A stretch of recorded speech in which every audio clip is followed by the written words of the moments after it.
Alors, on peut aussi voir, j'ai déjà évoqué ça, la résolution d'un système linéaire comme un problème de géométrie. Et si le nombre d'inconnus est égal à 2 ou 3, et si on résout sur R, eh bien, on peut faire un dessin correspondant. Évidemment, si on résout sur C, les choses sont plus compliquées à représenter visuellement. Mais dans ce cas-là, comme on a affaire à des nombres imaginaires, eh bien, il faut utiliser son imagination. C'est la seule solution. Donc, premier exemple avec deux inconnus, x et y. Donc, la règle, dans ce cas, c'est qu'on représente le couple xy. Donc, quand on fait un dessin, on représente le couple xy par un point de coordonnées xy relativement à un repère que je n'ai pas dessiné sur le dessin, mais qui existe et qu'on a fixé une fois pour toutes. Bien. Donc, je considère d'abord l'ensemble des solutions, par exemple d'une équation x moins y égale 20. Alors, comme chacun sait, si on représente l'ensemble des solutions de la manière que j'ai dite, dans un repère, eh bien, on obtient une droite, ici D1. Maintenant, si je prends une deuxième équation, x plus y égale 44, donc l'ensemble des couples xy qui vérifient ça, va être représenté par une droite D2, que j'ai représentée ici. Alors, l'intersection de ces droites, c'est un point, et les coordonnées de ce point, eh bien, c'est la solution du système linéaire formé par les deux équations de chacune de ces droites.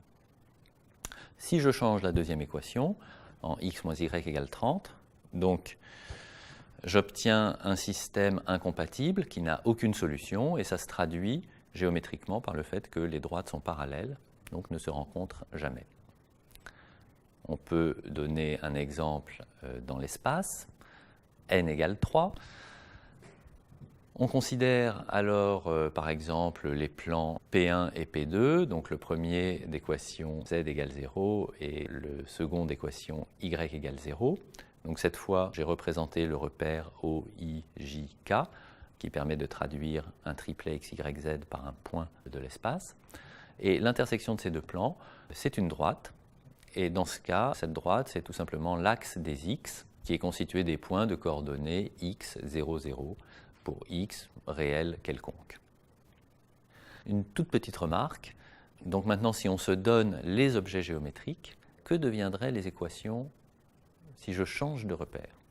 C'est une question intéressante à laquelle on répondra, au moins partiellement, plus tard. Un petit peu de vocabulaire maintenant sur les systèmes linéaires. Donc on dira d'un système linéaire qu'il est compatible s'il a au moins une solution. On dira qu'il est incompatible s'il n'a aucune solution. On dira qu'il est homogène si toutes les équations du système ont un second membre égal à 0. Et par ailleurs, on dira que deux systèmes linéaires sont égaux s'ils ont le même nombre d'inconnus, d'équations, les mêmes coefficients et le même second membre. Notons qu'on peut donner un autre nom aux inconnus, ça ne change pas le système, les inconnus elles s'appellent comme elles veulent. Mais la notion cruciale, c'est celle de système équivalent. Et des systèmes équivalents peuvent être très différents d'apparence, mais on dit qu'ils sont équivalents s'ils ont les mêmes solutions. Alors, ça les contraint tout de même à avoir le même nombre d'inconnus, mais ils peuvent avoir un nombre d'équations différents. Bon, pour conclure, deux petits exercices. D'abord, un problème pour quand on va faire ses courses. Donc, si je sais que les tomates coûtent 2 € le kilo, les patates 1 € le kilo et que j'ai 10 €, alors je cherche à trouver un poids de tomates et un poids de patates de pommes de terre, qui vérifient de certaines contraintes. Bon, c'est très similaire à la petite énigme sur les âges qu'on avait vue tout à l'heure. Deuxième exercice, écrire la matrice et la matrice augmentée du système qui apparaît ici. Sans oublier, attention, les parenthèses autour de la matrice pour faire joli. Et puis, bon, les exercices c'est bien, mais se poser des questions c'est bien aussi. Alors la première question c'est, est-ce qu'un système homogène peut être incompatible? Première question. Deuxième question, plus difficile, est-ce qu'un système linéaire peut avoir exactement deux solutions? Pour conclure, enfin reconclure, parce que j'ai déjà dit que j'avais conclu. Et donc je reconclus un petit peu d'histoire sur les systèmes linéaires. Les systèmes linéaires sont étudiés depuis l'Antiquité et ils ont été résolus, enfin certains systèmes ont été résolus par les Grecs, par les Arabes. Le premier algorithme moderne de résolution d'un système linéaire est dû à Gauss, un immense mathématicien des XVIIIe et XIXe siècles, à qui l'on doit un algorithme que nous verrons en cours.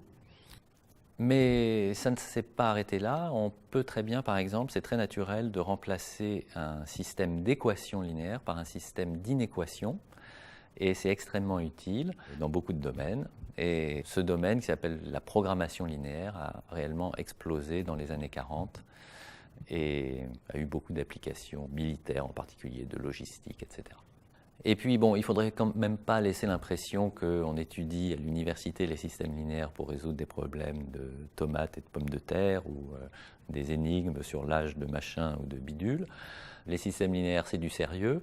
Donc un exemple d'application, par exemple, déterminer les caractéristiques de circuits électriques, inductance, résistance, et dans ce cas, ça donne lieu à des systèmes linéaires à coefficients complexes parfois. Les algorithmes de classement de pages web font appel également à des systèmes linéaires avec des nombres faramineux d'équations et d'inconnus, et donc demandent des traitements particuliers.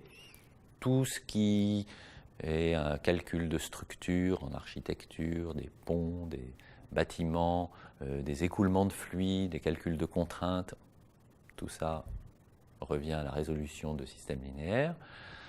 Et puis, plus généralement, un système, même s'il n'est pas linéaire, la seule façon de le résoudre, c'est par des algorithmes de gradient qui consistent à résoudre en fait beaucoup de systèmes linéaires. Voilà. Donc si on veut caricaturer un peu, on peut dire que, d'une part, le seul domaine des connaissances où on sait résoudre vraiment des questions, ce sont les mathématiques. Ailleurs, on résout toujours partiellement. Et en mathématiques, une des seules choses qu'on sache faire, c'est trouver la solution d'un système linéaire.